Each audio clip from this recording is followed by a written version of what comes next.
Hello friends, welcome to Dhana's tips. இன்றைக்கி நம்ம ரொம்ப டேஸ்டியான மற்றும் உடலுக்கு பல நன்மைகளை அளிக்கக்கூடிய லெமனை வச்சு லெமன் சிரப் எப்படி பண்ணுறதுன்னு பார்க்கலாம். இந்த சிரப் பண்ணுறதுக்கு தேவையான பொருட்கள்: லெமன் 1/4 கிலோ, ஜீனி 1/4 கிலோ, உப்பு சிறிதளவு. ஃபஸ்ட்டு லெமனை நம்ம பிழிஞ்சு எடுத்துக்கலாம்.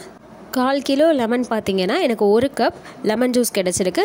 லெமன் 1/4 கிலோ எடுத்ததுனால நம்ம ஜீனியும் 1/4 கிலோ எடுத்துருக்கோம். இதுவே லெமன் நீங்கள் கூட குறைச்சி சேர்த்திங்கன்னா ஜீனியும் லெமன் எடுத்த சம அளவிலே சேர்த்துக்கோங்க. இப்போ ஜீனியை வச்சு நம்ம பாகு காய்ச்ச போகிறோம். அதுக்கு ஒரு பெரிய பாத்திரத்தில் ஜீனி எடுத்துக்கலாம். ஜீனியோட 1 கப் தண்ணி சேர்த்து கம்பி பதம் வர வரைக்கும் காய்ச்சி எடுத்துக்கலாம்.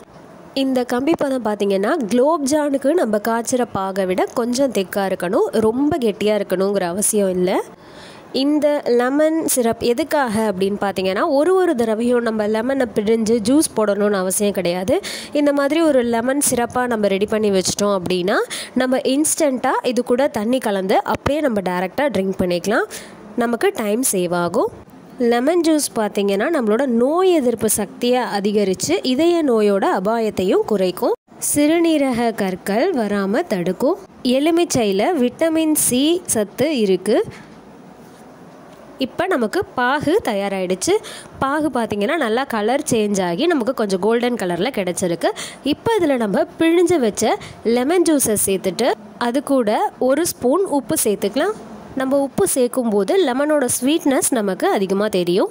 தொண்டை வலி பிரச்சனை இருக்கிறவங்க 1 டம்ளர் வெதுவெதுப்பான நீரில் 1 ஸ்பூன் தேனையும் 1 ஸ்பூன் எலுமிச்சை சாறையும் கலந்து குடிச்சிட்டு வந்தால் தொண்டை வலி குணமாகும். சர்க்கரை நோயாளிகள் தினமும் எலுமிச்சை சாறை குடிச்சிட்டு வந்தாங்கன்னா ரத்தத்தில் உள்ள சர்க்கரையோட அளவு குறையும். இப்போ நமக்கு லெமன் சிரப் தயாராகிடுச்சு. இப்போ நம்ம லெமன் ஜூஸாக இதை எப்படி மாற்றுறதுன்னு பார்க்கலாம். அதுக்கு டம்ளர் எடுத்து டம்ளரில் ஐஸ் க்யூப் சேர்த்துக்கலாம்.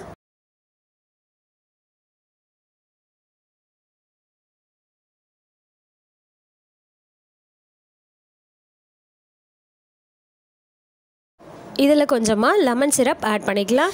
நம்ம சுகர் நிறையா ஆட் பண்ணியிருக்கிறதுனால ரொம்ப லெமன் சிரப் நம்ம ஆட் பண்ணிட்டோன்னா நமக்கு லெமன் ஜூஸில் பார்த்திங்கன்னா இனிப்பு ரொம்ப அதிகமாக இருக்கும். லெமன் ஜூஸ் ஆட் பண்ணிவிட்டு கொஞ்சம் வாட்டர் ஆட் பண்ணி மிக்ஸ் பண்ணி விட்டுக்கலாம். மிக்ஸ் பண்ணி விட்டுட்டு உங்களுக்கு சுகர் பத்தாத மாதிரி இருந்துச்சுன்னா அந்த டயத்தில் இன்னும் இதில் கொஞ்சம் எசன்ஸ் ஆட் பண்ணிக்கலாம். இப்போது கடைசியாக இதில் நம்ம ஊற வச்ச சப்ஜா சீட்ஸை சேர்த்துக்கலாம். நம்ம யூஸ் பண்ணது போக மீதி உள்ள லெமன் சிரப்பை ஒரு ஏர்டைட்டான பாட்டிலில் நம்ம ஸ்டோர் பண்ணி அதை நம்ம ஃப்ரிட்ஜில் வச்சிட்டோம் அப்படின்னா நிறைய மந்த்துக்கு நமக்கு கெட்டு போகாமல் இருக்கும். நமக்கு எப்போல்லாம் லெமன் ஜூஸ் வேணும்னு நினைக்கிறோமோ ஈஸியாக அது கூட கொஞ்சமாக தண்ணி மட்டும் மிக்ஸ் பண்ணி ஐஸ் க்யூப் சேர்த்து குடித்தா போதும். நல்ல டேஸ்டியான லெமன் சிரப் தயாராகிடுச்சு. இந்த லெமன் சிரப்பை வச்சு நம்ம இன்ஸ்டண்ட்டாக நம்மளால் லெமன் ஜூஸ் போட முடியும். ட்ரை பண்ணிவிட்டு எப்படி இருக்குன்னு கமெண்ட் பண்ணுங்கள். சேனலுக்கு சப்ஸ்கிரைப் பண்ணுங்கள். மறக்காமல் பக்கத்தில் இருக்க பெல் ஐகானை கிளிக் பண்ணிக்கோங்க. தேங்க்யூ.